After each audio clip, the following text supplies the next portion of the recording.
Welcome to Plot 27. This video tells the storyline of the 2022 horror movie, Bed Rest. A movie about a pregnant woman who must remain on bed rest in her haunted house. The story begins with a married couple moving into a new house, Daniel and his pregnant wife, Julie. While renovating the house, one of the workers gives Julie an old bracelet he found in a drain. That night, Julie wears the old bracelet and suddenly hears the laughter of a child. She leaves her room and sees her cat, Lou, sitting by the door. As she's about to check the room, Daniel suddenly appears and takes her to the nursery.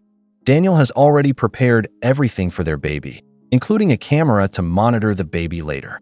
That night, Daniel and Julie attend an academic dinner party hosted by Dean Whittier and his wife. After the event, Julie becomes upset because Daniel told people that the baby she's carrying is their first child. In fact, the baby Julie is carrying is not their first. Several years earlier, they were supposed to have a son, but he was tragically stillborn. As Julie heads upstairs, she is startled to see a young boy and falls down the stairs. Julie wakes up in the hospital, and fortunately, both she and the baby are fine. Dr. Meadows explains that part of her placenta had detached from the uterine wall. Even though they're both safe, Dr. Meadows orders Julie to stay on complete bed rest for 8 weeks before giving birth. A few days later, Julie is discharged from the hospital, and Daniel helps her into bed once they arrive home. Noticing his wife's unhappiness, Daniel tries to cheer her up by showing her all the useful things he's set up in the bedroom. Day 1, 55 days until due date. Julie tries to work on her laptop, spends some time watching TV, and uses a grabbing tool to play with Lou. In the bathroom, she hears a baby crying, but no one is there. Julie then hears noises from the closet. She checks but finds nothing. Daniel becomes angry when he finds out Julie got out of bed. They argue again, and Julie expresses her frustration with her restrictions.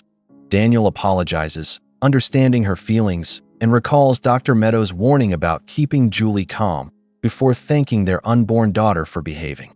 That night, a storm makes it hard for Julie to sleep. She hears noises from the closet again, and a flash of lightning reveals a child peeking out. Panicking, she wakes Daniel, but when he checks, there's no one there. Day 13, 43 days until due date. While cleaning her bracelet, Julie sees a little boy playing in the snow. She asks where his mother is, but the boy points at her before the window slams shut. Julie checks the baby monitor camera and panics when she sees a shadowy figure in the mirror. She calls the police to report an intruder. After closing the door, she is terrified to see footprints on the ceiling, but they disappear when Daniel and the police arrive. After inspecting the house, the officers find no one. Daniel thinks Julie is hallucinating due to trauma from losing their first child. He plans to ask Dr. Meadows to send someone to keep her company. Julie, still mourning her first son Andrew, opens a toy box she once prepared for him. Julie wakes to see Andrew's toy car moving across the ceiling. Suddenly, the ghost of a young boy appears, saying he wants to play with the baby. After he disappears, Julie realizes the boy might be Andrew. Day 23, 33 days until due date. Daniel hires a nurse named Delmy Walker to accompany Julie. Delmy gives Julie a health exam before discussing her past.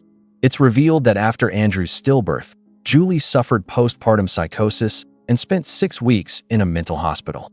Delmy then confides that she herself is infertile and works as a doula, so she can feel like an honorary mother by helping others give birth. Day 29, 27 days until due date. Delmy helps Julie into the bathtub before briefly leaving. While she's gone, Julie sees Andrew's reflection in the mirror and suddenly feels pain in her stomach. Dr. Meadows comes to check on her and says she's experiencing Braxton Hicks contractions. He asks about the boy she's been seeing, having heard from Daniel and Delmy about her mental state. Thinking she's relapsing into psychosis, he prescribes her medication and tells Daniel she may need to be hospitalized if it doesn't help, which is overheard by an eavesdropping and miffed Julie. Day 38, 18 days until due date. Julie sees a ball roll out from under the bed and assumes Lou wants to play. But when she looks, what's under the bed isn't Lou. Day 46, 10 days until due date. While bathing, Julie calls out to Andrew's spirit. Soon, Andrew appears and warns her to leave the house because something wants her baby. When Julie asks who he means, Andrew disappears as Delmy returns. Julie begins to suspect Delmy has sinister motives toward her and her baby. She tells Daniel about her concerns and Andrew's warning. They argue again, and Daniel leaves in frustration, shutting off the baby monitor camera in the nursery. Day 53, 3 days until due date. Delmy gives Julie another health exam and tells her a story about a family who once lived nearby. The couple had 3 children, and the wife was pregnant with a 4th. On the way to the hospital, their car skidded on ice and crashed, killing their unborn daughter. The grieving mother fell into depression and later took her own life. When Julie asks for the woman's name, Delmy says it was Melandra Kinsey. Julie looks at her bracelet and notices a charm engraved with the initials MK. Curious, she checks the house's deed and learns that a couple named Kinsey once owned it. The wife's name was Melandra. Julie calls the local paper, the Daily Courier, asking if they have archived articles about Melandra Kinsey's suicide in the late 1960s. It's now Julie's last day of bed rest. She's alone with Lou while Daniel is on his way home. Julie connects her phone to the Roomba to see what's happening in the nursery. She spots Andrew again and asks if Melandra Kinsey is the one after her baby. Andrew runs away at the mention of Melandra's name, and Julie sees him standing with 2 other boys before the camera cuts out. After hearing heavy footsteps and ghostly hands pressing on her belly, Julie calls for Delmy, who assumes she's going into labor and goes to get dressed. Julie then receives an email from the Daily Courier containing the article she requested. She's horrified to learn that Melandra drowned her 3 sons in the bathtub before killing herself.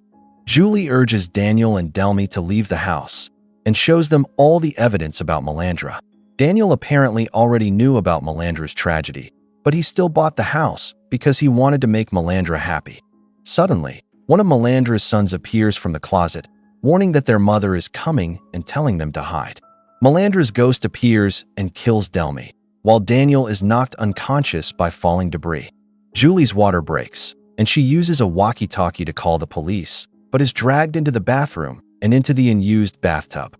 Melandra's ghost rounds the corner, heading for her. Julie gives birth to her daughter in the tub, but Melandra appears seconds later, trying to drain the life from the baby.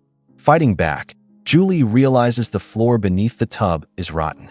She shakes it until it collapses, sending the tub and herself, and the baby, crashing to the floor below. Daniel regains consciousness and rushes to help, but Julie tells him to take the baby and run. However, Melandra's ghost has locked all the doors. Julie stands and fights back, channeling a burst of strength and hurling Melandra out of the house. Melandra is sucked away and banished to the afterlife. It turns out Julie had actually died from her earlier fall down the stairs. Paramedics arrive, and Daniel shouts for help. Julie sees her own body amid the wreckage and realizes she's dead. As she watches the paramedics desperately try to revive her, she breaks down in sorrow until the boy's ghost appears and leads her to a room where Andrew waits for her in a crib. Overjoyed, Julie holds him, finally experiencing the motherhood she'd been denied years ago. As Julie prepares to enter heaven with her son, she feels herself being pulled back to her body. Delmy's ghost appears, and Julie, realizing her husband and newborn daughter still need her, asks Delmy to take care of Andrew until her time comes. Delmy agrees, and Julie bids her son farewell. Julie watches as Delmy ascends to heaven with Andrew before she's revived by the paramedics, and the movie ends. Thank you for watching, and don't forget to subscribe to this channel for the next movie storyline.